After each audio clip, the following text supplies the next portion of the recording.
జై శ్రీరామ్, జై హనుమ. నా పేరు నాగార్జున. నేను కుకుట్పల్లి హౌసింగ్ బోర్డు నుంచి వచ్చాను. ఈ మెడిటేషన్ జరుగుతుందని ఇట్లా యూట్యూబ్లో చూసాం మేము కూడా. నా భార్య 2-3 సార్లు చెప్తే నేను కూడా వినలేదు.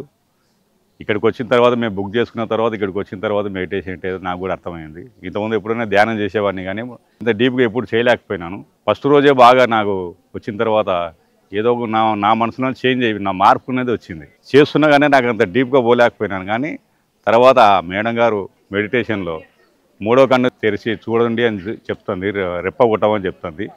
అంటే కళ్ళు మూసుకున్నాము, మధ్యాహ్నం 3వ కన్ను ఉంటుంది అనేది మనకు కూడా అంత తెలియదు కరెక్ట్గా. ఆ ధ్యానంలోనే అది బయటకు వస్తుంది. అది డీప్గా ధ్యానం చేసిన వాళ్ళకి మాత్రమే తెలుస్తుంది, ఎవరికి తెలియదు అది. కానీ మేడం గారు ఇట్లా 3వ కన్ను తెరిచి రెప్ప కొట్టుకుంటూ చూడండి, 2 కళ్ళు మూసుకోండి అని చెప్తా ఉంది. అప్పుడు 3వ కన్ను అంటే అప్పుడు మెడిటేషన్లోకి డీప్గా అప్పుడు వెళ్ళిపోయాను నేను. అంతవరకు నాకు మెడిటేషన్ అంత క్లారిటీగా రాలే. అప్పుడు మేడం గారు చెప్పిన తర్వాత అప్పుడు 3వ కన్ను తెరిచి చూస్తే అప్పుడు నాకు నా పక్కనే హనుమంతుడు వచ్చాడు. ఆయన చేతిలో ఒక పర్వతం ఉంది, ఒక చేతిలో పర్వతం ఉంది, ఒక చేతిలో గద ఉంది. నా పక్కనే వచ్చి నిలవన్నాడు. నా పక్కన వచ్చి ఆ పర్వతం పట్టుకొని ఎందుకు నిలవన్నా నాకు అర్థం కావడంలే. నాకు ఆ పర్వతంలో ఆ ఔషధమే ఆ రోజు లక్ష్మణ్ని కాపాడింది. అదే మన పక్కన నిలబడింది కాబట్టి నేను కూడా ఈ ధ్యానం చేస్తున్నా కాబట్టి ఆ పర్వతం నాకు సపోర్టు నెట్ అనిపించింది. నాకు అంత పవర్ ఉంది మెడిటేషన్లో. మేడం గారు చెప్పినట్టు చాలా ఆనందించాము. మాకు నిన్న మొన్న కూడా 2 రోజులు బాగా జరిగింది.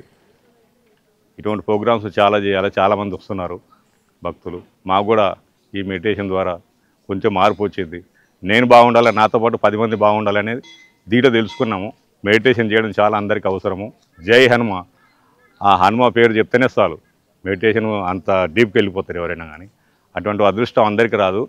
కానీ ఇవన్నీ యూట్యూబ్లో చూసి చాలామంది చూసుకొని ఇక్కడ ప్రోగ్రామ్స్ జరిగినప్పుడు అందరూ మేడం గారితో సహకరించి ఇక్కడ ధ్యానానికి వస్తారని అందరూ నేను కూడా కోరుతున్నాను. జై హనుమ, జై శ్రీరామ్.